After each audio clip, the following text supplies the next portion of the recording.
The chaos in the field hospital was deafening, a cacophony of alien wails mingling with the urgent shouts of human medical staff. Orbital Station Lambda, positioned at the edge of the Dawn sector, had transformed overnight from a peaceful diplomatic outpost to an emergency triage center as the first casualties of the interplanetary conflict arrived. Angel Rodriguez moved through the pandemonium with practiced efficiency. At 32, he'd seen enough battlefield hospitals to navigate them blindfolded.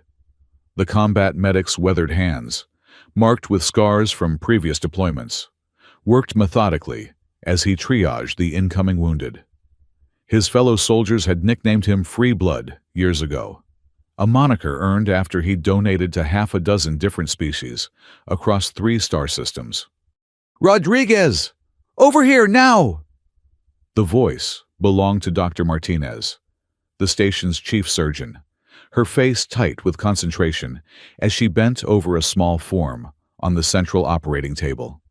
Angel rushed over, the metallic scent of alien blood, copper, and something like cinnamon filling his nostrils. On the table lay a Valdari child, no more than 8 by human standards. Her pale green skin had faded to an ashen gray, and her oversized yellow eyes stared vacantly at the ceiling, glazed with pain. "Abdominal trauma," Martinez reported tersely. "Some kind of energy weapon. She's lost too much blood." The Valdari were humanoid, with delicate features that humans often found eerily beautiful. High cheekbones, slender limbs, and those distinctive golden eyes that seemed to glow from within. This child's eyes, however, were dimming rapidly. "Can't you synthesize a replacement?" Angel asked, already rolling up his sleeve, knowing the answer. Martinez shook her head. "Valdari hemoglobin has a unique genetic signature. Their blood cells carry triple helix DNA, completely incompatible with our single donor system. We've tried every xenobiological protocol in the book." Angel glanced at the monitor displaying the child's vitals. Her heartbeat was erratic, blood pressure plummeting. In the background, he caught a glimpse of a tall female Valdari being restrained by 2 nurses as she tried to reach the table. The mother, he assumed. Her golden eyes were wide with desperation, her aristocratic features contorted in anguish. "We need a miracle. Rodriguez," Martinez said, her voice dropping. "I've got nothing left to try." Angel had seen enough children die on operating tables. Without another word, he grabbed a transfusion kit from the nearby tray. "I'm O-negative. Universal donor for humans." Martinez grabbed his wrist. "That's insanity. The genetic incompatibility could kill her instantly." "She's dying anyway," Angel countered, already inserting the needle into his arm. "Sometimes insanity is all we've got left." The doctor hesitated, then nodded curtly. She knew Angel well enough to recognize his immovable determination. The science screamed against this action. Human blood introduced into Valdari physiology should trigger catastrophic rejection. But with the child minutes from death, theoretical concerns seemed irrelevant. Angel watched his dark red blood flow through the tube toward the child. He'd done this countless times before, but never across such a formidable biological divide. The Valdari were not just aliens. They were fundamentally different on a cellular level. Their triple helix DNA structure had made them objects of fascination for human geneticists for decades. The first drops of his blood entered the child's system. For 30 agonizing seconds, nothing happened. The monitoring equipment continued its ominous, slowing beep. Then, suddenly, a jagged spike appeared on the cardiac monitor. "Blood pressure rising," one of the nurses announced, disbelief coloring her voice. The child's ashen skin began to flush, returning to its natural pale green. Before their astonished eyes, the abdominal wound, a gaping tear that had refused to respond to regenerative treatment, began to close, the edges knitting together with impossible speed. Martinez stared at the monitors, her professional composure momentarily shattered. "This is impossible. Her regenerative factor is off the charts. The small Valdari's eyes fluttered open, revealing their golden irises once more, now bright and alert. She gazed directly at Angel, her delicate lips forming words in perfect, unaccented English. "Thank you." The simple phrase sent a ripple of shock through the medical team. The Valdari were notoriously protective of their language, and few humans had ever heard them speak English, let alone a child. Angel managed a smile. "You're welcome, little one. What's your name?" "Kira," she replied softly, before her eyes drifted closed again, this time in natural sleep rather than approaching death. Martinez was already scanning the child with portable diagnostic equipment, her expression vacillating between scientific curiosity and disbelief. Her cellular regeneration rate has increased by 400%. The wound is completely healed. "Rodriguez, do you have any idea what you've just done?" Angel was about to respond when a cold voice cut through the ambient noise of the field hospital. "Yes, human. Do you know what you have done?" The female Valdari Angel had noticed earlier, now stood at the foot of the operating table. No longer restrained, she carried herself with unmistakable authority. She was tall, even for her species, with the characteristic slender build of the Valdari, enhanced by the fitted military uniform she wore. Silver earrings glinted against her jade-green skin, and her golden eyes, so similar to the child's, were fixed on Angel with laser-like intensity. "I saved her life," Angel answered simply. The Valdari's gaze traveled from Angel's face to the transfusion equipment, following the tube that still connected his arm to her daughter's. Her expression remained unreadable, but something flickered in those alien eyes. Calculation, perhaps, or recognition. "You gave her your blood," she stated. It wasn't a question. Angel nodded. "I'm a universal donor among my kind.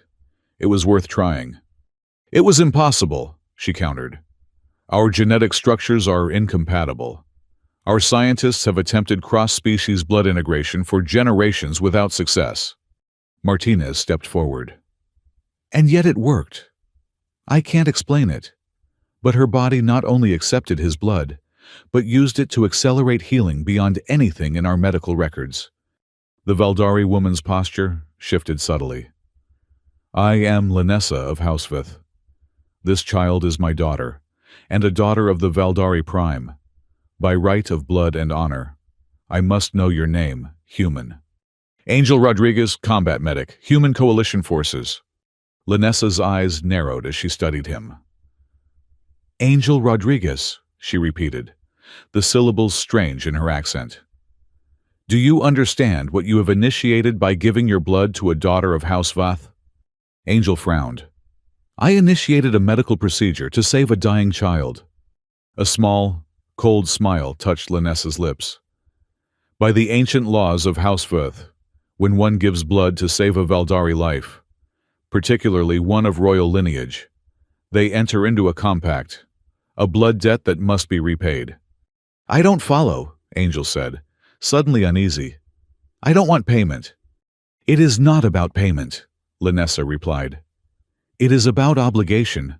By our laws, you now owe House Vath a blood debt of equal value." Martinez moved closer to Angel, her expression concerned. "What exactly does this blood debt entail?"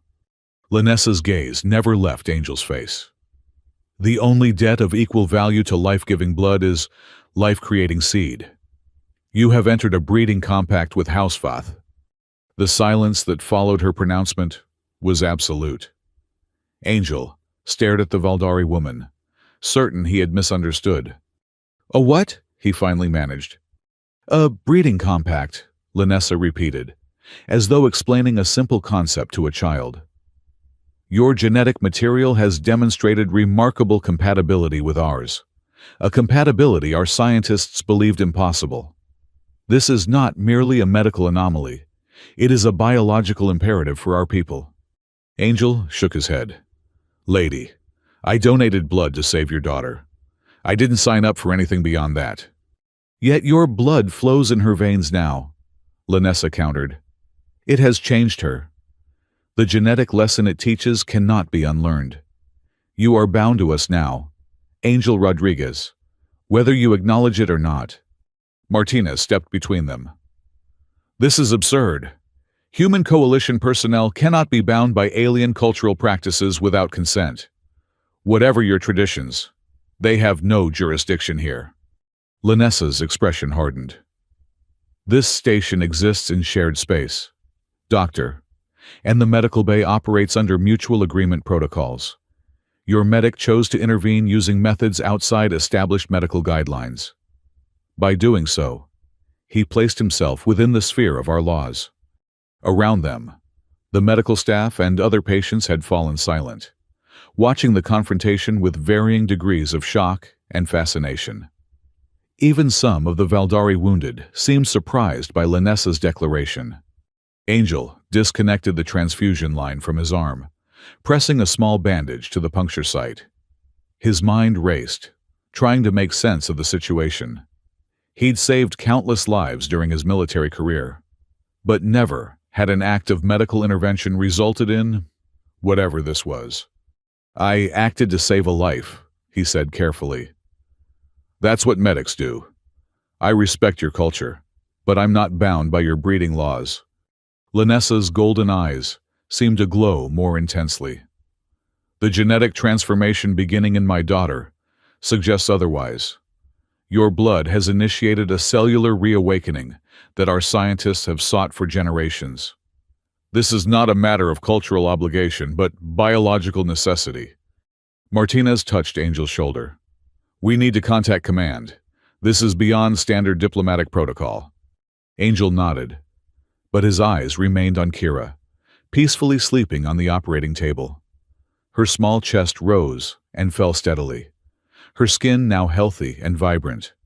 Whatever complications had arisen, he couldn't regret saving her life. We'll discuss this properly, he told Lanessa. After your daughter is fully recovered and proper diplomatic channels are established. Lanessa inclined her head slightly, but her expression remained implacable. You may seek whatever consultation you require. Angel Rodriguez, the outcome will be the same. You belong to House Viath now. Her gaze softened marginally as it shifted to her daughter. And we belong to you, in ways you have yet to understand. Angel felt a chill run down his spine, not entirely from apprehension. There was something in Lanessa's voice, something beyond the cold authority she projected. For just a moment, he sensed something like hope beneath her imperious demeanor. As he left the medical bay, followed closely by Martinez, Angel couldn't shake the feeling that his impulsive act of compassion had set in motion events far beyond his control. He had given blood freely, as he always had. But for the first time, it seemed that something precious had been taken from him in return. The memory of Kira's eyes fluttering open, of her small voice thanking him, haunted his thoughts. Whatever came next, he could not bring himself to regret his decision. Some lives were worth any price, even if that price was his freedom. The corridors of the Valdari administrative section gleamed with a pearlescent sheen that made Angel think of abalone shells. Lanessa walked ahead of him, her back straight, her stride confident. 2 Valdari guards flanked them, their expressions inscrutable, their ceremonial weapons, crystalline spears that Angel suspected were far more technologically advanced than they appeared, held at precise angles. 3 days had passed since Kira's miraculous recovery. 3 days of increasingly tense negotiations between human coalition representatives and the Valdari delegation. 3 days during which Angel had been placed on restricted duty, essentially confined to his quarters when not meeting with superiors to explain, repeatedly, and with increasing frustration, exactly what had transpired in the medical bay. Now, following a summons he'd been unable to refuse, he found himself being escorted deep into Valdari territory within the station. Where exactly are we going? He asked Lanessa's rigid back. She didn't turn. To the House Viath enclave. Our genetic specialists wish to examine you." "I wasn't informed of any medical examination," Angel objected. "I should have coalition medical staff present." Now, Lanessa did glance back. One elegant eyebrow raised. "Your coalition has already taken 12 blood samples from you in the past 3 days. They have conducted every scan their primitive equipment allows. Do you truly believe they care about your well-being, or merely the anomaly you represent?" Angel couldn't argue with that. The moment word of Kira's recovery had reached Coalition Command, he'd become more specimen than soldier. The fact that human blood, his blood specifically, had not only been accepted by Valdari physiology, but had triggered unprecedented regenerative abilities, had transformed a simple act of compassion into a potential scientific breakthrough. Or, as he'd overheard one officer mutter, a tactical advantage. They passed through a set of arched doorways that seemed to ripple like water as they approached, then solidify again after they passed.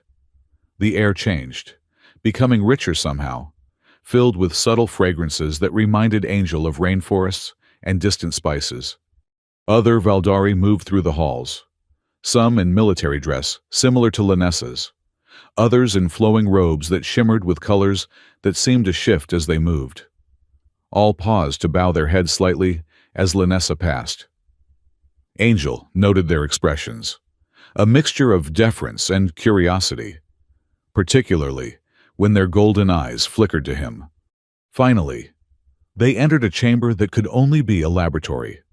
Unlike the sterile, utilitarian labs of the human coalition, this space blended organic and technological elements in ways that made it difficult to determine where one ended and the other began. Transparent displays hung in the air, showing rotating DNA helices and cellular structures that pulsed with light. A male Valdari turned from one of these displays as they entered. He was older than Lanessa, with deeper lines around his golden eyes and skin that had faded to a paler green. He wore a simple white garment that reminded Angel of a laboratory coat, though its material seemed to flow like liquid.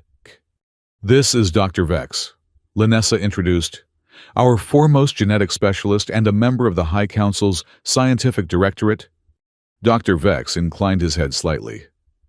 "The human who defied biological impossibility," he said, his English flawless, but strangely accented.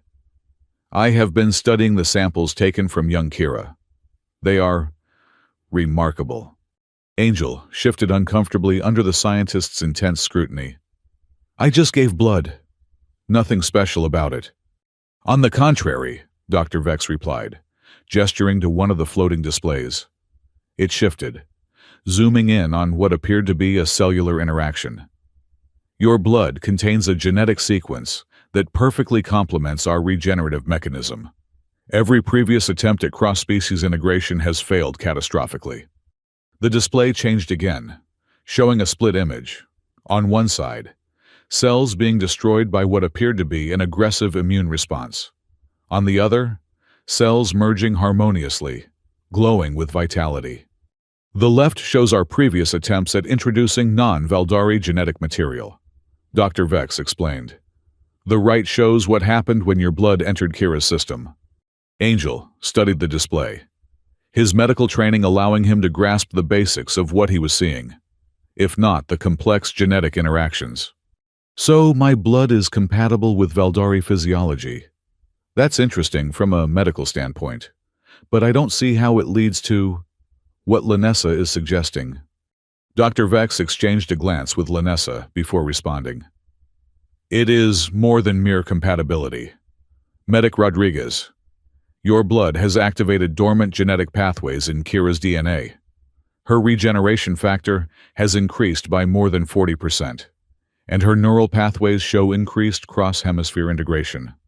He gestured, and the display changed to show a brain scan pulsing with colored light.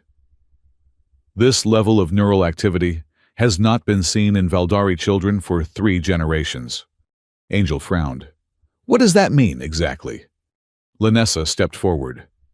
"It means our people are dying. Angel Rodriguez, not individually, but as a species. For generations, Our genetic diversity has been declining.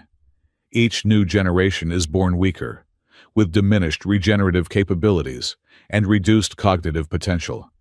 We have been searching for a solution, Dr. Vex continued. Genetic therapy, selective breeding programs, even artificial DNA synthesis. Nothing has halted the decline. Until now. Angel looked between them, comprehension dawning.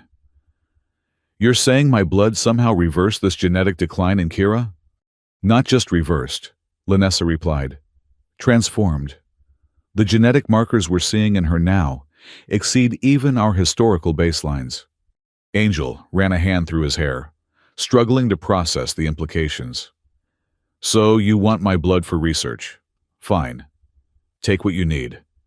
But this breeding compact is the only viable long-term solution, Dr. Vex interrupted. Blood transfusions are temporary. The effects, while significant, will eventually fade. Only by integrating your genetic material more thoroughly can we ensure the benefits are passed to future generations. Angel felt his face flush. There are other ways to combine genetic material. In vitro fertilization, for example. We have considered all options, Lanessa said, her voice cool but not unkind. Our scientists believe that the full spectrum of beneficial genetic transfer can only be achieved through natural reproduction. Something in the combination of biological processes cannot be replicated artificially. Angel turned away, pacing the laboratory floor. The implications were staggering, not just for him personally, but for human-Valdari relations, for his career, for the fragile peace between their species. I need time to think, he said finally, and to consult with my superiors. Lanessa nodded. That is reasonable, but understand that time is not a luxury my people possess. The genetic decline accelerates with each generation. If we do not act soon, the damage will be irreversible. As Angel turned to leave, he noticed a small figure in the doorway. Kira stood watching, her golden eyes wide and curious. She looked fully recovered, her green skin glowing with health. "Hello, Angel," she said softly. Despite his turmoil, Angel couldn't help smiling. "Hello, Kira. You're looking much better." She approached him without hesitation, studying his face. "Your blood sings in me," she said simply. "I can feel it." The statement sent a shiver down Angel's spine. Before he could respond, Lanessa stepped forward, placing a protective hand on her daughter's shoulder. "Kira should be resting," she said, though her tone had softened noticeably. Kira looked up at her mother. "I wanted to see him again, to thank him properly." Lanessa's expression softened further. "You may thank him later, little one. Now go with Nara." She nodded toward a female attendant who had appeared in the doorway. Kira obediently moved toward the attendant but paused to look back at Angel. "Will you stay with us?" she asked, the question disarmingly direct. Angel felt a tightness in his chest. "I don't know yet. Kira," she nodded, as though this was a perfectly reasonable answer, then left with her attendant. Angel watched her go, struck by the child's composure and the strange connection he felt toward her, something beyond the simple satisfaction of having saved a life. When he turned back, he found Lanessa watching him with an unreadable expression. "Your daughter speaks English very well," he remarked. A ghost of a smile touched Lanessa's lips. "Kira has always been exceptionally gifted with languages. Even before your intervention." Angel nodded, then asked the question that had been bothering him since their first encounter. "Is this really about genetics, or is it politics? A way to create a diplomatic bind between our species?" Lanessa's expression hardened slightly. "Do not mistake me for a politician. Angel Rodriguez. I am a warrior and a mother. My concern is for my daughter and my house. If there were another way to ensure our survival, I would take it." For the first time, Angel sensed genuine emotion beneath her controlled exterior, a flash of vulnerability quickly masked. I'll give you my answer soon, he promised. As he left the laboratory, escorted by the same guards, Angel couldn't shake the feeling that he'd glimpsed something few humans ever saw. The true face of Valdari desperation beneath their usual mask of superiority and self-sufficiency. It humanized them in a way that years of diplomatic relations had failed to do. And that, perhaps, was the most unsettling realization of all. Absolutely not! Colonel Hayes slammed his fist on the conference table, his weathered face flushing with anger. This is nothing short of alien coercion, and I won't have one of my men subjected to it. Angel sat silently as the argument raged around him. The emergency meeting had been convened in the Human Coalition's secure briefing room, with only the highest-ranking officials present.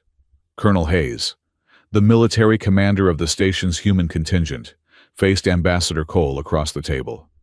The diplomat's expression remained carefully neutral, despite the colonel's outburst. "The situation is delicate, Colonel," Ambassador Cole replied, his voice measured. "The Valdari High Council has invoked ancient legal precedents that, while alien to us, are binding within their cultural framework." "Cultural framework be damned," Hayes retorted. "Rodriguez is a coalition soldier, not a breeding stud for alien genetics experiments." Angel winced at the crude characterization, but remained silent.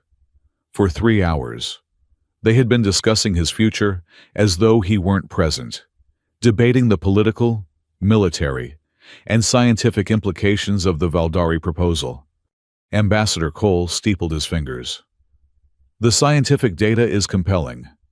Rodriguez's blood has demonstrated unprecedented compatibility with Valdari physiology. This could represent a breakthrough in interspecies medicine." "Then take his blood," Hayes countered. "Run whatever tests you need, but this breeding compact is a bridge too far." The ambassador sighed. "The Valdari insist that blood transfusions alone won't provide the comprehensive genetic integration they require. And frankly, if their genetic decline is as severe as they claim, we're looking at the potential extinction of a major galactic civilization within a few generations." "That's their problem, not ours," Hayes said dismissively. Angel finally broke his silence. "With respect, sir, I disagree." All eyes turned to him. Hayes frowned. "Explain yourself, medic." Angel straightened in his chair. "The extinction of any sentient species should concern us all, sir. If my genetic material can prevent that, don't I have a moral obligation to consider it?" Hayes leaned forward. "Your obligation is to the Human Coalition, Rodriguez, not to alien reproductive schemes.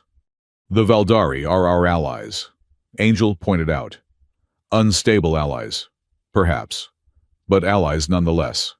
Their extinction would destabilize this entire sector." Ambassador Cole nodded approvingly. "Precisely my concern. The political ramifications would be enormous." "There's also the child to consider," Angel continued. "Kira, my blood saved her life, but according to Dr. Vex, the effects will fade without further genetic integration. Are we willing to let her condition deteriorate when we have the means to prevent it?" Hayes scowled. "You're letting your emotions cloud your judgment, Rodriguez. This is exactly what the Valdari want, to manipulate you through the child." Angel met the colonel's gaze steadily. "Maybe so, sir. But that doesn't change the facts. My blood helped her. It could help others." The discussion continued for another hour, circling the same points without resolution. Finally, Ambassador Cole raised a hand. "I propose a compromise," he said. "Rodriguez will be designated as a special liaison to House Veth, assigned to their medical research division.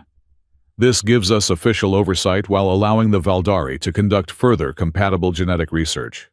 We'll revisit the deeper implications of their proposal after we have more data." Hayes didn't look satisfied, but he nodded reluctantly. "I want daily reports and coalition medical staff present during any procedures." "I'll negotiate those terms," Cole agreed. then turned to Angel. "Unless you object, Medic Rodriguez." Angel considered the proposal.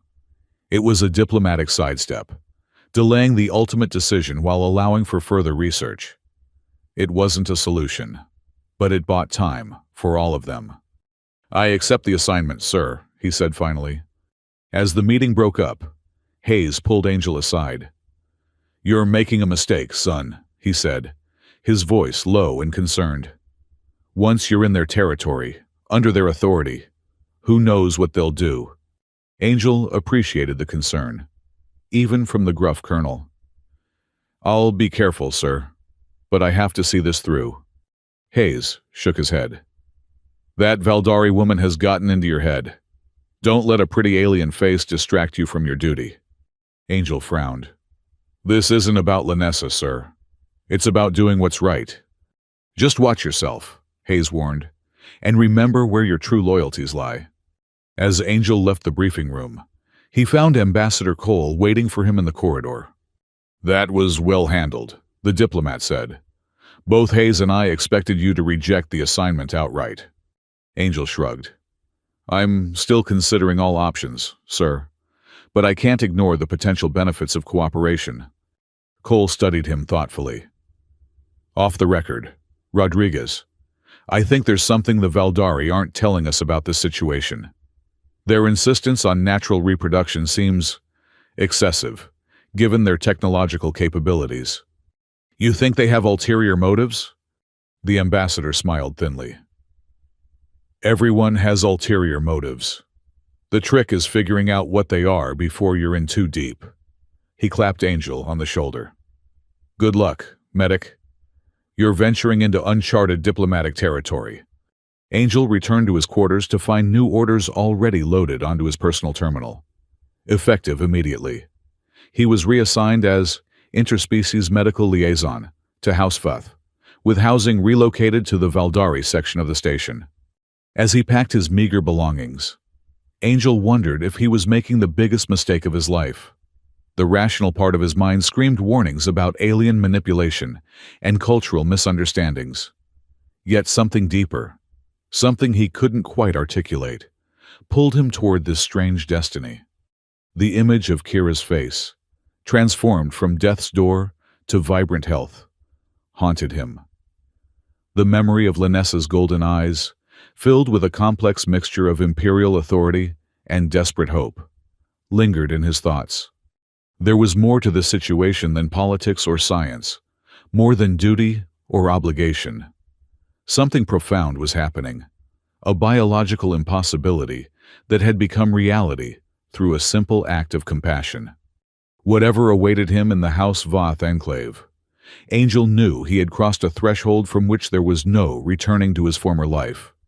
The only question was whether the path ahead led to breakthrough or disaster. The great hall of House Futh hummed with tense expectation. Valdari of all ages had gathered, their slender forms arranged in concentric circles around the central dais. The lighting, a bioluminescent blue that reminded Angel of deep-sea creatures, cast ethereal shadows across jade-green faces. All eyes, hundreds of pairs of golden irises, were fixed on the proceedings with unwavering attention. Angel stood before the High Council, feeling distinctly out of place in his human coalition uniform.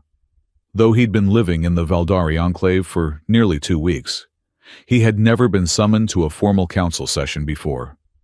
The message had arrived with no explanation, just a time and location. On the raised platform before him sat the 7 members of the House Voth Council of Elders. Lanessa stood to one side, her formal military attire replaced by ceremonial robes of silver and deep green that accentuated her regal bearing.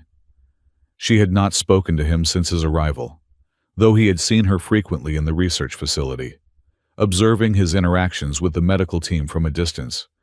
At the center of the council sat Elder Thin, his ancient face deeply lined, his once vibrant skin faded to a pale mint. Despite his apparent age, his golden eyes remained sharp and penetrating as they assessed Angel. "Angel Rodriguez of Earth," Elder Thin began, his voice surprisingly strong. You stand before the Council of House Faith as both honored guest and potential savior. The formal address sent a ripple of murmurs through the assembled Valdari. For 14 cycles, you have submitted to our examinations, shared your blood, and cooperated with our research. The elder continued. The results have confirmed our initial findings. Your genetic material possesses unique properties that may halt, perhaps even reverse, the decline that threatens our people. Angel nodded respectfully. I'm glad to have been of assistance. Assistance, Elder Thane repeated, a hint of sharpness entering his tone. Is that how you view your role among us? A temporary aid? Angel chose his words carefully, aware of the cultural and diplomatic minefield he navigated. I view my role as a bridge between our peoples. Whatever help my unusual genetics can provide, I'm willing to give.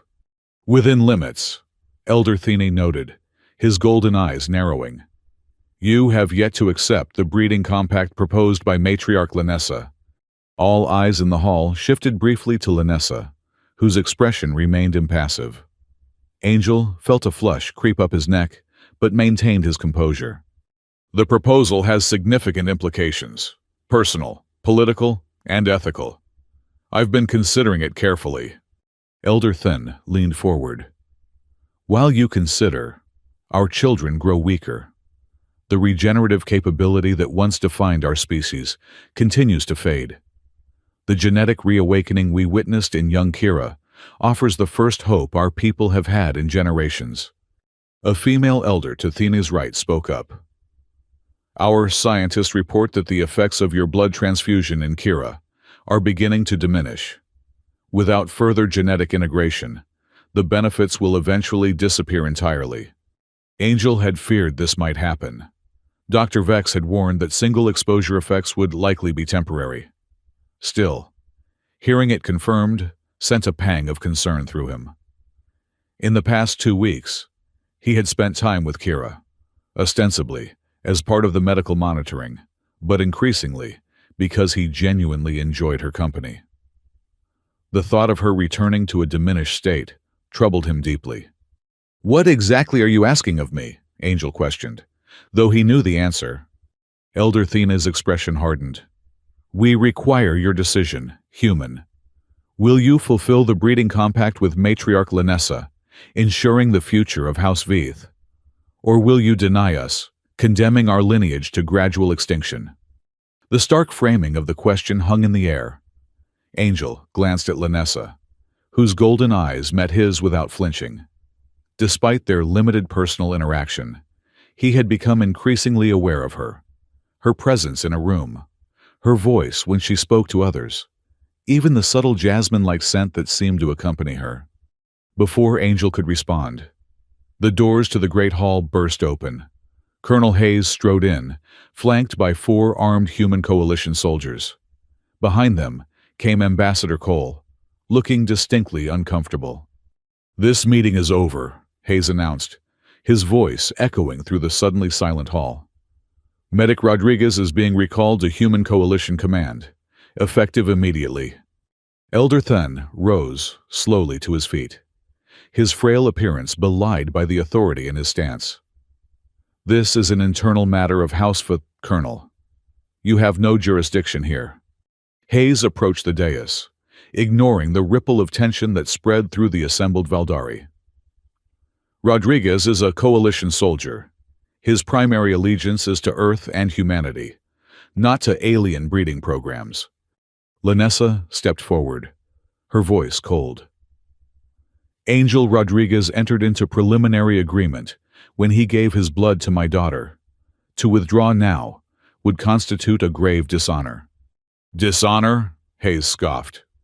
Your people are attempting to coerce one of my men into an interspecies reproductive arrangement. Where I come from, we call that something else entirely. Ambassador Cole finally intervened, stepping between Hayes and the council. What the colonel means to say is that we believe further diplomatic discussion is warranted before any permanent arrangements are established. Angel watched the confrontation with growing concern. The situation was deteriorating rapidly, with potential for serious diplomatic incident, or worse. "Colonel," he said firmly, "I appreciate your concern, but I wasn't coerced into anything. I've been treated with respect during my time here." Hayes turned to him, lowering his voice. "That's what they want you to think. Rodriguez, intelligence suggests the Valdari have been exposing you to subtle psychotropic compounds, pheromones designed to increase suggestibility. They're manipulating you." Angel frowned, recalling the strange, jasmine-like scent he'd associated with Lanessa. Could it have been some form of biochemical influence? The possibility sent a chill through him. "Is this true?" he asked, turning to Dr. Vex, who stood nearby. The Valdari scientist looked genuinely confused. "No psychological manipulation has been attempted. Such methods would contaminate our genetic research." "Convenient denial," Hayes muttered. Elder Thane struck his staff against the floor, the crystalline tip emitting a resonant tone that silenced the room. "Enough. This disruption dishonors the sacred space of council. Colonel Hayes, state your purpose clearly, or depart." Hayes straightened. "I'm here to escort Medic Rodriguez back to Coalition territory for debriefing and medical examination. We have reason to believe his judgment has been compromised." "And if he chooses to remain?" Lanessa asked, her voice dangerously soft. "Then we'll consider him under duress and act accordingly," Hayes replied, his hand moving subtly toward his sidearm. Angel saw the situation balancing on a knife's edge. The tension in the room had become palpable, with both Valdari guards and Coalition soldiers assuming more aggressive stances. "I'll go," he announced, his voice cutting through the tension. "I'll return to Coalition territory for examination." Lanessa's eyes flashed with something that might have been betrayal. "If you leave now, the compact will be void. House Veith cannot wait while you vacillate between loyalties." Angel met her gaze steadily. "I'm not abandoning anything, Lanessa, but I need to be sure my decisions are my own." Elder Thana regarded him solemnly. "Remember, Angel Rodriguez, that destinies once intertwined are not easily separated. The blood bond you initiated has consequences beyond political allegiances." Angel nodded respectfully to the elder, then turned to follow Hayes and his security detail. As they reached the doorway, a small figure darted out from behind a column, Kira, her golden eyes wide with confusion and hurt. "You're leaving?" she asked, her voice small but clear in the hushed hall. Angel knelt to meet her at eye level. "Just for a little while. Kira, I need to talk to my people." The child studied his face with uncanny intensity. "Your blood still sings in me," she whispered, "but the song grows fainter." The simple statement struck Angel like a physical blow. He reached out, hesitating briefly, before gently touching her shoulder. "I won't forget you, Kira, or my promise." "What promise?" Hayes demanded as they exited the hall. Angel didn't answer immediately. As they walked through the pearlescent corridors of the Valdari enclave toward the human section of the station, he found himself increasingly uncertain. Had he actually made a promise to the child, or was that impression somehow planted in his mind? Back in Coalition territory, Angel submitted to a battery of medical tests, blood samples, neural scans, psychological evaluations, all designed to determine whether he had been subjected to alien influence. Dr. Martinez supervised the examinations personally. "Your blood work shows trace elements we can't identify," she reported, reviewing the results. "And your neural activity patterns have changed slightly from your baseline." "Changed how?" Angel asked, sitting up on the examination table. Martinez frowned at the display. "Increased activity in the limbic system and right temporal lobe, areas associated with emotional processing and pattern recognition." "Could that be the result of alien manipulation?" "Possibly," she admitted. "Or it could be a natural response to prolonged exposure to a different cultural environment. The brain adapts to new experiences." Angel sighed. So you can't tell me whether my thoughts are my own? Martinez gave him a sympathetic look. Thoughts are always influenced by environment, experience, biochemistry. The question is whether the Valdari deliberately altered your neurochemistry to make you more receptive to their proposal. And the answer? Inconclusive, she said with a shrug. We've found no smoking gun, no clearly identifiable psychotropic compounds or signs of neural tampering. That doesn't mean it didn't happen, just that we can't prove it did. Angel rubbed his temples, feeling a headache forming. So I'm back where I started. Martinez hesitated, then said, Not entirely. We've been reviewing the Valdari genetic data they shared with us. If they're being truthful about their genetic decline, they're facing a genuine existential crisis. Within 4 or 5 generations, they could lose the regenerative capabilities that define their species. And my blood somehow reverses that decline?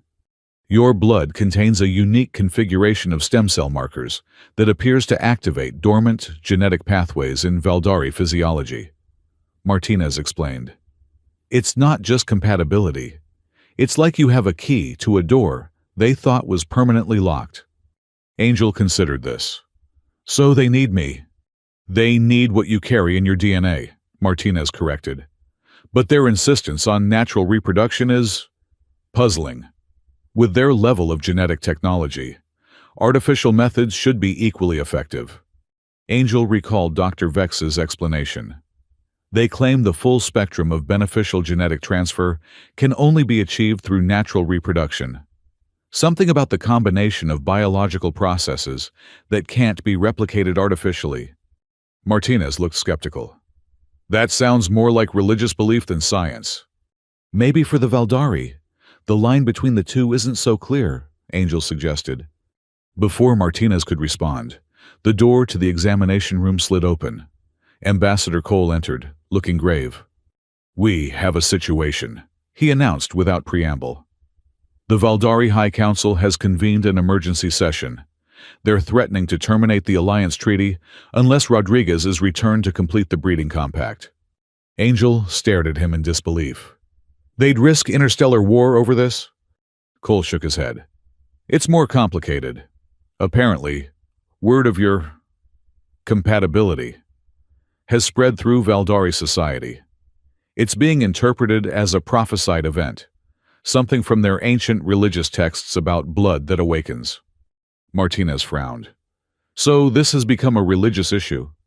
Religious, political, existential. It's all intertwined for them. Cole explained. What began as a medical anomaly has transformed into a cultural flashpoint. Some factions within Valdari society view Rodriguez as a messianic figure. Others see him as a threat to their genetic purity. Angel felt suddenly overwhelmed. I just gave blood to save a dying child. How did it become this? Cole's expression softened slightly. Sometimes the smallest actions have the greatest consequences, especially across cultural divides. He straightened, resuming his diplomatic demeanor. The High Council has requested your presence at the emergency session. As a gesture of good faith, we've agreed to let you attend, if you're willing. Angel looked to Martinez, who nodded reluctantly. Medically, I can't find any reason to prevent you from going. Just be careful. As Angel prepared to return to Valdari territory, he found himself at a crossroads. The rational part of his mind warned him to walk away, to request reassignment to a distant outpost where Valdari politics couldn't reach him. Yet something deeper pulled him back toward House Vath, toward Kira's fading song and Linessa's golden eyes. Whatever awaited him in the Valdari Council chamber, Angel knew his decision would reshape not just his own future, but potentially the future of 2 species. The weight of that responsibility settled on his shoulders like a physical burden. With a deep breath, he stepped forward to meet his destiny. The Valdari High Council chamber differed from the Great Hall of House Vath, where the latter had been designed to accommodate large assemblies. This space was intimate, enclosed, clearly intended for the deliberation of a select few. The walls curved organically, inlaid with what appeared to be living circuitry, veins of bioluminescent material that pulsed with slow, rhythmic light. At the center stood a circular table of dark, polished stone. Around it sat the 9 members of the High Council, the most powerful Valdari on the station, representing the major houses and governmental functions. Angel recognized Elder Thune and, to his surprise, Dr. Vex. Lanessa stood behind Elder Thune's chair, her position indicating her status as representative of House Veth rather than a voting council member. On the human side, Ambassador Cole led a small delegation that included Colonel Hayes, looking distinctly uncomfortable, and 2 coalition scientific advisors. Angel took his place beside them, acutely aware of the weight of every gaze in the room. Elder Thene opened the proceedings, his ancient voice carrying surprising authority. We convene an extraordinary session to address a matter of existential importance to the Valdari people. The human Angel Rodriguez carries within his blood the key to our genetic renewal, a compatibility our scientists believed impossible. Dr. Vex rose, activating a holographic display above the table. Complex genetic structures rotated slowly in the air, highlighted sections pulsing in time with the living circuits in the walls. For 3 generations, our people have experienced accelerating genetic degradation, he explained. Each new cohort of children shows diminished regenerative capacity, reduced neural integration, and weakened immune response. At current rates of decline, within 5 generations, the defining characteristics of our species will be lost. The display shifted to show comparative genetic samples, labeled as historical baselines, current averages, and projected future generations. The degradation was visually apparent, with complex structures simplifying and vital connections disappearing. This, Dr. Vex continued, highlighting a new genetic structure, is what we observed in young Kira after receiving Angel Rodriguez's blood. Not merely a restoration to historical baselines, but an enhancement, a reactivation of genetic pathways dormant for millennia. One of the coalition scientists leaned forward. Have you isolated the specific genetic markers responsible for this activation? Partially, Dr. Vex acknowledged. But the effect appears to require more than isolated genetic sequences. Something in the living interaction between human and Valdari biology creates a synergistic effect we cannot fully replicate artificially. Colonel Hayes snorted skeptically. Convenient explanation for insisting on natural reproduction. Elder Then fixed Hayes with a cold stare. We do not make such claims lightly, Colonel. Our survival as a species hangs in the balance. Ambassador Cole intervened smoothly. Perhaps we could explore compromise solutions, ongoing blood donations, bone marrow transplants, or other medical interventions that might provide the benefits without requiring more intimate involvement.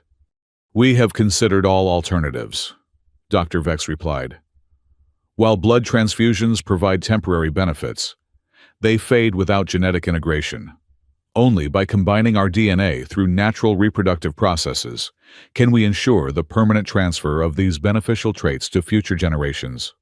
Angel, who had remained silent throughout the exchange, finally spoke. What about Kira? How is she doing? The question seemed to catch the council off guard. After a moment of silence, Lanessa stepped forward. The regenerative effects have begun to diminish, she said, her voice carefully controlled. She remains stronger than before your intervention, but we are observing a gradual return to her previous baseline. Angel felt a pang of concern. And if that decline continues? She will eventually lose the enhancements, Dr. Vex confirmed. Though, having experienced them once, the psychological impact of their loss may be significant. The implication was clear, having tasted health and vitality beyond her previous experience. Kira would now have to watch those abilities fade away. A cruel fate for a child. Ambassador Cole cleared his throat. While we sympathize with your situation, we cannot compel a coalition citizen to enter into a reproductive agreement against his will. Such an arrangement would violate our most fundamental principles of individual autonomy. Yet you would deny an entire species the chance for survival? Elder Thinney challenged. Is the autonomy of one worth the extinction of many? The question hung in the air, its moral weight palpable.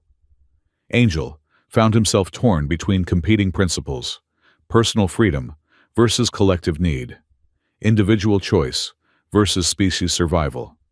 Before the diplomats could continue their carefully worded debate, Angel made his decision. "I'll do it," he said, his voice quiet but firm. All eyes turned to him.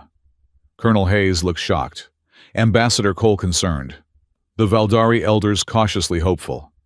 "I'll agree to the breeding compact with House Vath," Angel clarified. "On certain conditions." Linessa's expression remained carefully neutral, but something flickered in her golden eyes. Relief, perhaps, or vindication. "Name your conditions," Elder Then invited, leaning forward. Angel straightened, meeting the elder's gaze directly. "First, this must be a partnership of equals. I won't be treated as a genetic resource to be exploited, but as a full participant in whatever future we create." Elder Then nodded slowly. "Acceptable." "Second, I maintain my coalition citizenship and the right to communicate freely with my people." "Also acceptable," the elder agreed, "provided you do not share classified Valdari genetic information without authorization." "Third," Angel continued, "any children resulting from this union will have the right to choose their own path when they come of age, whether that means embracing Valdari culture, human culture, or forging something new." This condition provoked murmurs among the council members. After a brief consultation in the Valdari language, Elder Thnay responded, "We agree, with the stipulation that all children receive education in both cultures to inform their eventual choice." Angel nodded, satisfied with this compromise. "Finally, I want ongoing medical support for Kira, regardless of whether this arrangement produces offspring. Her well-being isn't negotiable." For the first time, Linessa's composure cracked slightly, a flash of genuine emotion crossing her features. "As her mother, I give you my word," she said, her voice softer than Angel had ever heard it. Colonel Hayes stepped forward, his face flushed with anger. "Rodriguez, you can't seriously be considering this. It's tantamount to desertion." Ambassador Cole placed a restraining hand on the colonel's arm. "Legally, it's more complex than that. If we frame this as a diplomatic assignment, a human Valdari cultural exchange with medical benefits, it could potentially be sanctioned under existing treaty provisions." Hayes shook off the ambassador's hand. "This is insanity. He's being manipulated." "No, Colonel," Angel replied firmly. "For perhaps the first time since I arrived on this station, I'm making a choice with complete clarity. This isn't about politics or species loyalty. It's about doing what's right. For Kira, for the Valdari, and yes, potentially for humanity too." Elder Thin struck his staff against the floor, the crystalline tip emitting the same resonant tone Angel had heard in the Great Hall. "The compact is accepted," he declared. "Angel Rodriguez and Linessa of House Faith shall be joined according to our ancient traditions, binding our bloodlines and destinies." The formal pronouncement sent a ripple of reaction through the chamber. The Valdari council members inclined their heads in acknowledgement, while the human delegation looked variously concerned, resigned, or curious. Angel found his gaze drawn to Linessa. Throughout the negotiations, she had maintained her regal composure, speaking only when necessary. Now, as their future was formally decreed, he searched her face for some indication of her true feelings. What he found surprised him, beneath the mask of diplomatic restraint. Her golden eyes held not triumph or calculation, but something that looked remarkably like hope. As the council session adjourned, Angel approached her. "Are you sure about this?" he asked quietly. "You're bound by this compact as much as I am." Lanessa regarded him steadily. "I have always been bound by duty to my house and my people. The difference now is that duty aligns with possibility, the possibility of a future I had ceased to believe in." "But you hardly know me," Angel pointed out. "We're agreeing to create life together, to be connected forever, based on a biological compatibility we don't fully understand." A small smile touched Lanessa's lips. "My people have a saying, blood knows what mine does not." Perhaps this strange connection between us was written in our stars, long before either of us was born. The poetic sentiment surprised Angel, revealing a side of Lanessa he hadn't glimpsed before. Before he could respond, Colonel Hayes approached, his expression thunderous. "This isn't over, Rodriguez," he warned. "Command won't take this lying down. You're setting a dangerous precedent." Angel met his superior's gaze calmly. "With respect, sir. Sometimes precedents need to be set. Maybe this is the beginning of something important, not just for me or the Valdari, but for all of us." Hayes shook his head disgustedly and stormed away. Ambassador Cole approached next, his diplomatic mask firmly in place. "Well, this is certainly an unexpected development," he observed mildly. "I hope you understand what you're committing to." "I believe I do," Angel replied. Cole nodded thoughtfully. "For what it's worth, I think you're making a brave choice. Difficult, certainly, but potentially visionary." He lowered his voice. "Watch yourself, though. Not everyone on the Valdari side supports this union. There are conservative factions who view genetic mixing with humans as sacrilege." The warning sent a chill through Angel, but he nodded his thanks for the information.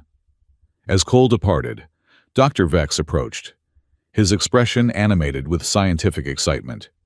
"We should begin preparatory treatments immediately," he said. "Hormonal optimization, epigenetic priming.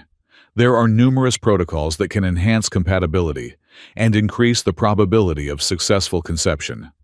Angel held up a hand. "One step at a time. Doctor, I've agreed to the compact, but I'd appreciate some time to adjust before we dive into medical procedures." Dr. Vex looked momentarily disappointed, but nodded. "Of course, forgive my enthusiasm.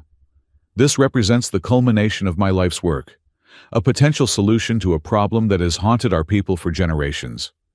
As the council chamber emptied, Angel found himself alone with Lanessa. An awkward silence fell between them, two strangers who had just agreed to create a new life together. "What happens now?" Angel finally asked. Lanessa's formal demeanor softened slightly. "Now we prepare for the bonding ceremony, the ritual that will formalize our compact before our people. And after that?" A fleeting expression crossed Lanessa's face, something almost like vulnerability.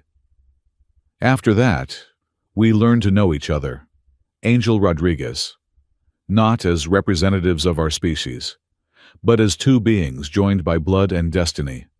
As they left the council chamber together, Angel felt the weight of his decision settle around him like a mantle.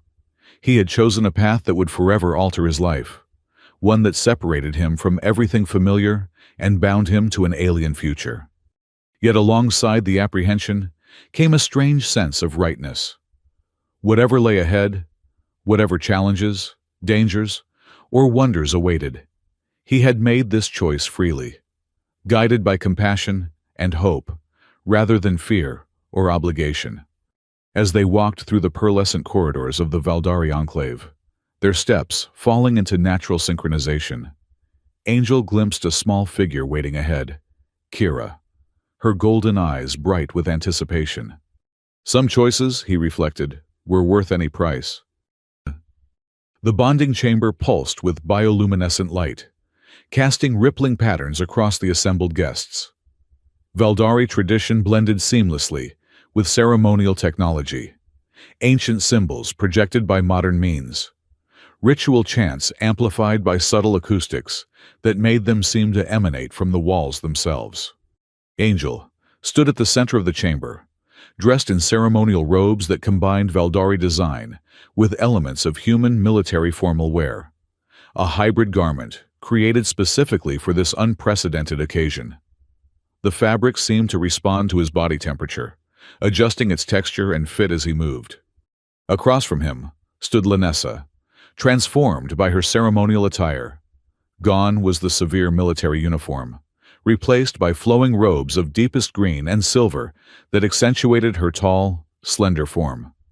Her jade skin seemed to glow in the chamber's ethereal light, and her golden eyes held angels with unwavering intensity. Elder Then presided over the ceremony, his ancient voice carrying through the chamber as he recited the traditional bonding litany, first in the Valdari language, then repeated in English for Angel's benefit. Blood calls to blood across the void of stars, the elder intoned. Life recognizes life beyond the boundaries of form. What science divides, nature unites. What history separates, destiny rejoins. As he spoke, attendants moved forward, carrying crystalline vessels containing a luminescent liquid. One vessel held a sample of Angel's blood, glowing deep red. The other contained Lanessa's, shimmering with an opalescent green hue. Through this union, Elder Thane continued, two bloodlines become one, two futures intertwine, two destinies merge into a shared path that neither could walk alone.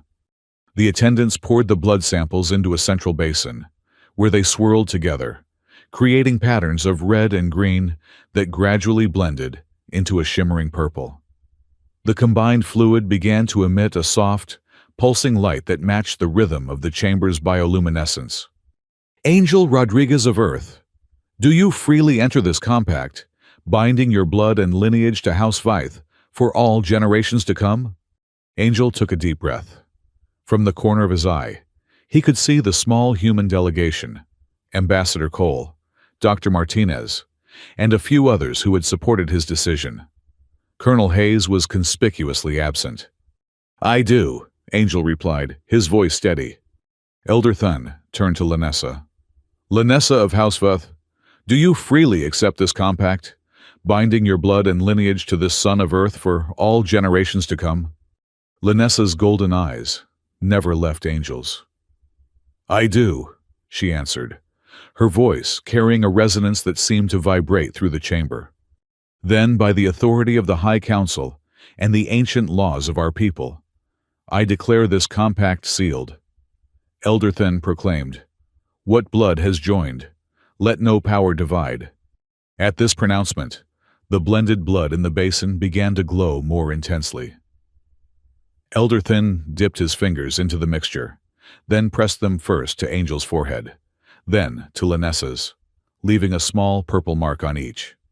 The final seal of the compact requires the joining of minds, the elder explained to Angel.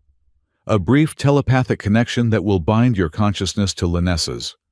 This aspect of the ceremony hadn't been explained to Angel beforehand.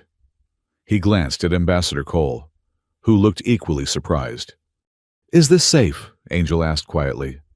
Elder Thane smiled, the first genuine smile Angel had seen from the ancient Valdari.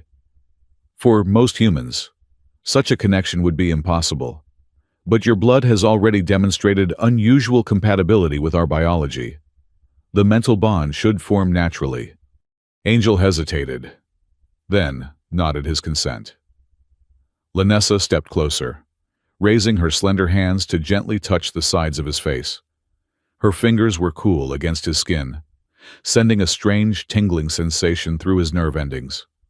Open your mind to me, she whispered. Do not resist what comes. Angel closed his eyes, trying to relax his thoughts. For several seconds, nothing happened. Then, gradually, he became aware of a presence, a consciousness brushing against his own, like fingers tentatively touching through a thin veil.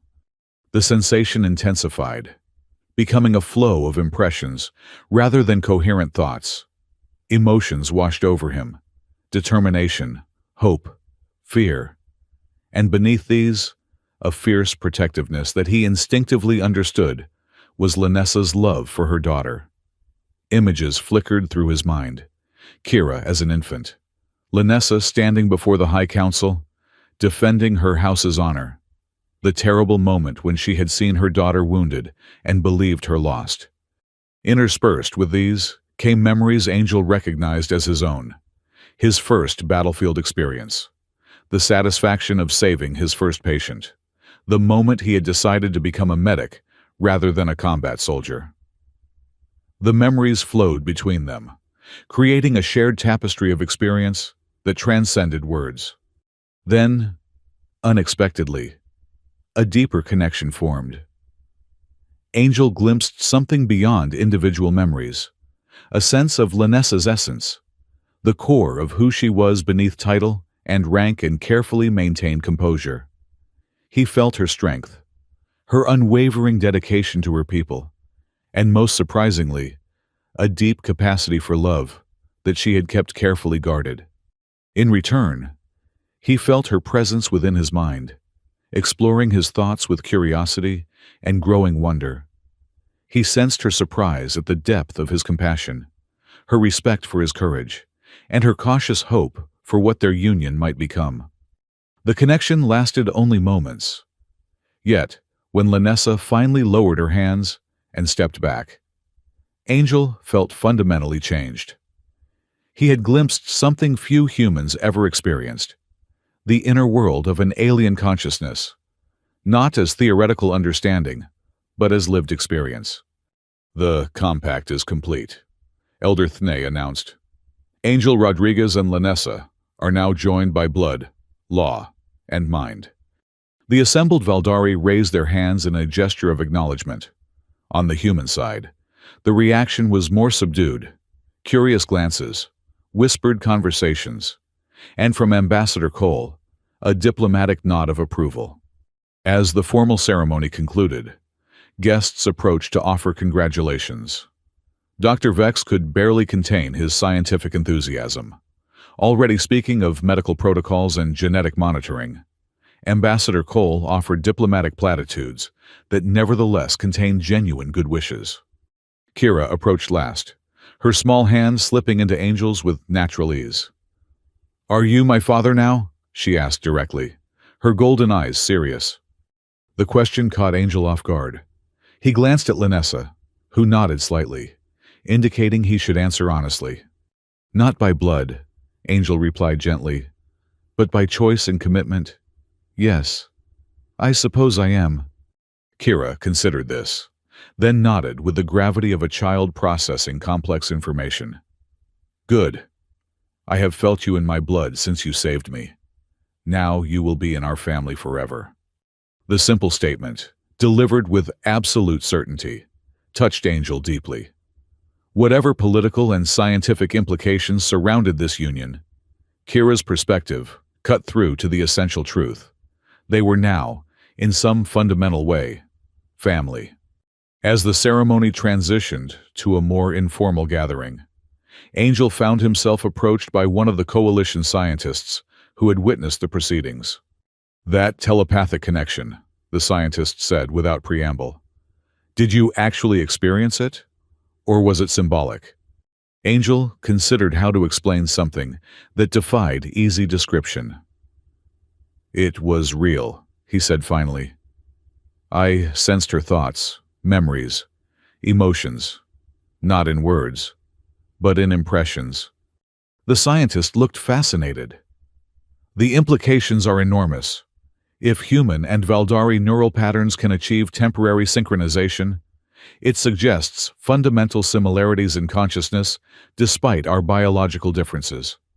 "It was more than scientific," Angel replied. "It was intimate, personal." He struggled to find words that could convey the experience without trivializing it. The scientist nodded eagerly. Of course.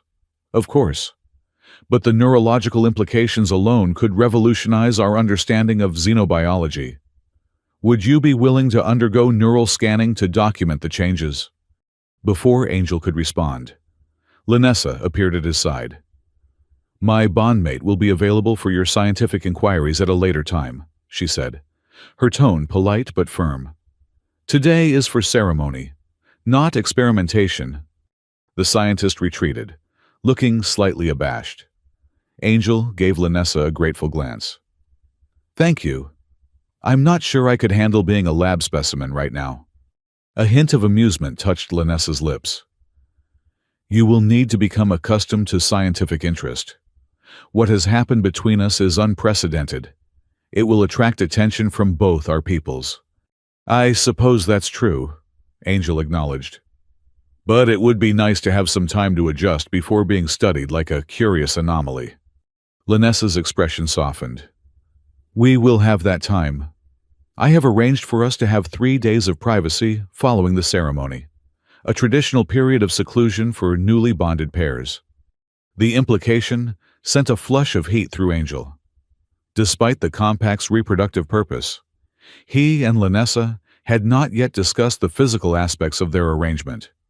Reading his expression, Lanessa added, This time is for adjustment and connection, Angel Rodriguez, to learn each other beyond the glimpse provided by the mental bond. Angel nodded, relieved yet simultaneously aware of a growing attraction to this complex woman who was now, by alien law and ritual, his mate. The mental connection had revealed layers to Lanessa that her controlled exterior concealed. Passion, vulnerability, and a depth of feeling that had surprised him. As the celebration continued around them, Angel found himself observing Lanessa with new eyes. The rigid military bearing now seemed less like coldness and more like discipline, the necessary composure of a leader responsible for many lives. Her formal interactions with other Valdari revealed subtle nuances he might have missed before. Respect offered to elders, genuine warmth toward children, diplomatic caution with political rivals.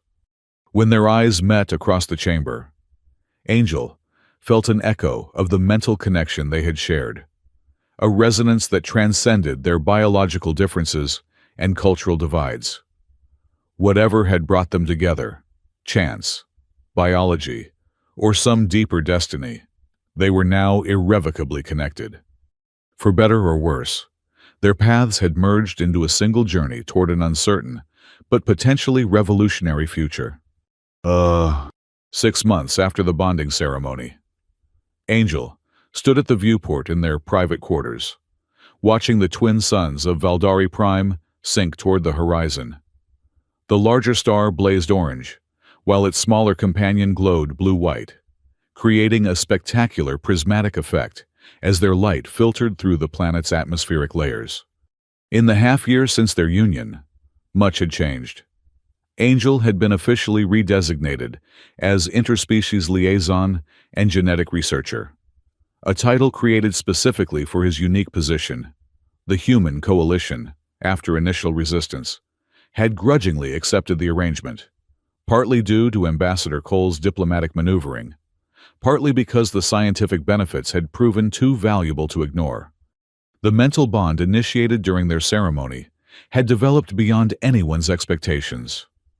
What began as a brief telepathic connection had evolved into a persistent link that allowed Angel and Lanessa to sense each other's presence and general emotional state, even when physically separated. Full telepathic communication remained beyond their capabilities, but the constant awareness of each other had created an intimacy neither had anticipated.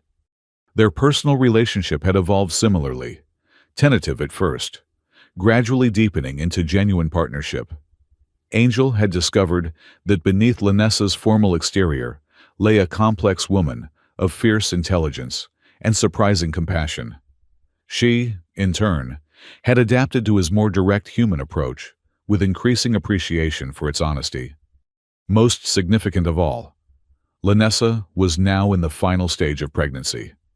The genetic compatibility that had allowed Angel's blood to save Kira had extended to successful conception, a scientific miracle that continued to confound both human and Valdari researchers. A soft sound drew Angel's attention from the sunset. Lanessa entered the room, one hand resting on her swollen abdomen. Pregnancy had softened her typically rigid posture, but she still moved with innate grace. Her golden eyes met his, the mental bond transmitting a mix of discomfort and anticipation. "Dr. Vex believes it will be soon," she said, joining Angel at the viewport. "The child's neural patterns are stabilizing in preparation for birth." Angel placed his hand gently beside hers on her abdomen, feeling the subtle movement beneath. "Is everything still normal? As normal as this can be, anyway." Lanessa nodded. "The genetic integration is proceeding as theorized. The child carries the triple helix structure characteristic of our people, but with stable human genetic markers integrated throughout. Dr. Vex believes this hybrid structure may actually be stronger than either original form." The scientific explanation didn't fully capture the wonder of what was happening. A child of two worlds growing within Lanessa, carrying the genetic heritage of species that had evolved on planets light years apart. "And Kira, how is she feeling about becoming a big sister?" Angel asked, though he already knew the answer from his daily interactions with the child. A smile touched Lanessa's lips. "Impatient. She asks daily when her sibling will arrive. The mental link between them is already forming, stronger than typical sibling bonds among our people." This had been an unexpected development. Kira's enhanced abilities, initially triggered by Angel's blood transfusion, had continued to develop rather than fade, as originally feared. The genetic awakening had become permanent, with Kira displaying telepathic and regenerative capabilities that exceeded even historical Valdari baselines. "She's been practicing her lullabies," Angel noted with amusement. "Both Valdari and human versions." Their conversation was interrupted by a soft chime, the communication system announcing a priority message. Lanessa activated the display with a gesture. Elder Thine's face appeared, his ancient features grave. "Matriarch, bondmate Rodriguez, forgive the intrusion. The High Council requests your immediate presence. A matter of urgent security has arisen." Angel and Lanessa exchanged concerned glances. "I will come," Lanessa replied. "But given my condition—" "Your condition is precisely why you must both attend," Elder Thina interrupted, uncharacteristically blunt. "The threat concerns your child directly. Security escorts are en route to your quarters." The transmission ended, leaving an ominous silence. Through their bond, Angel felt Lanessa's spike of protective fury, followed by controlled calculation, the warrior assessing threats and responses. "What could possibly—" Angel began. But Lanessa was already moving toward their weapon cabinet, retrieving her ceremonial sidearm. "There have been whispers," she said tersely. "Factions within our society who view our union as contamination rather than salvation. I had hoped they were merely philosophical objections, not actionable threats." Angel felt a cold weight settle in his stomach. "You didn't tell me." "I did not wish to concern you unnecessarily," Lanessa replied, her eyes apologetic but unyielding. "Such resistance was inevitable. Change always breeds fear, especially change as fundamental as what our child represents." Before Angel could respond, their door chimed. A security team of 4 Valdari guards stood outside, their expressions grave. "Matriarch, bondmate Rodriguez, please come with us. The council chamber has been secured." The journey through the halls of the Valdari governmental complex was tense, with guards positioned at every intersection. Angel noticed that several wore the insignia of House Veth, Lanessa's personal guards, rather than general security forces. The distinction suggested this threat came from within Valdari society, rather than external sources. The council chamber was indeed secured, with additional guards at the entrances and biometric scanners active. Inside, the full High Council had assembled, along with Dr. Vex and, to Angel's surprise, Ambassador Cole. "What's happening?" Angel demanded as they entered. Elder Thun gestured for them to be seated. "Our intelligence services have uncovered a plot against your family, specifically targeting your unborn child. A faction calling themselves genetic purists has been planning an attack, timed to coincide with the birth. Ambassador Cole stepped forward. We've been cooperating with Valdari Security to track this group. They appear to have members in several houses, united by the belief that hybrid genetics will weaken rather than strengthen your species. How serious is the threat? Lanessa asked, her hand protectively covering her abdomen. Dr. Vex's expression was grim. Serious enough to warrant immediate action. We've identified several conspirators within the medical corps, individuals who would have had access during the birthing process. Angel felt cold fury rising within him. You're saying they plan to harm our child during birth, when both would be most vulnerable? Or shortly thereafter? Elder Thene confirmed. The plot appears to extend to both you and Lanessa as well, eliminating the source of contamination, along with its result. Through their bond, Angel felt Lanessa's emotions shift from protective rage to tactical assessment. What security measures are being implemented? She asked, her voice steady despite the threat. The Royal Medical Center has been locked down, Elder Thene replied. All personnel are being revetted. Your birthing will be attended only by those with the highest security clearance, including Dr. Vex personally. Ambassador Cole added. The Human Coalition has offered additional security resources as well. Colonel Hayes himself has volunteered a special operations team. Angel raised an eyebrow at this. Hayes had been one of the strongest opponents of his union with Lanessa. That's unexpected. Perhaps not, Ambassador Cole said with a slight smile. The Colonel may disapprove of your personal choices, but an attack on a coalition citizen, especially one with your unique genetic significance, is something he takes very personally. He considers it a matter of honor.